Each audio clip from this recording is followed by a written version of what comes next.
בית ספר בעיר בוגו. עשינו סיבוב. מצאנו את הצורך איפה שצריך לתקן באופן מיידי שאין להם את היכולות לעשות את זה. קדימה, אני דוחף. אני דוחף.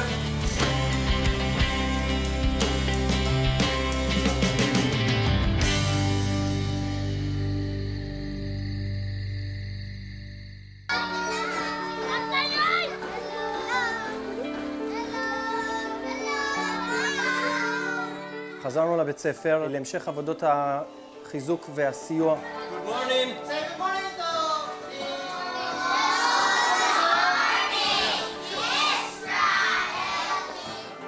היום היה צריך להתחיל שנת הלימודים, והילדים באמת פה ומסתובבים בבית ספר כולו, וזה פשוט חוויה לראות את זה.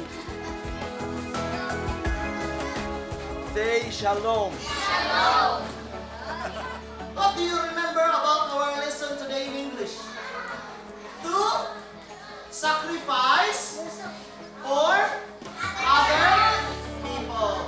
They sacrifice themselves for us. Not for them, but for the Filipino people.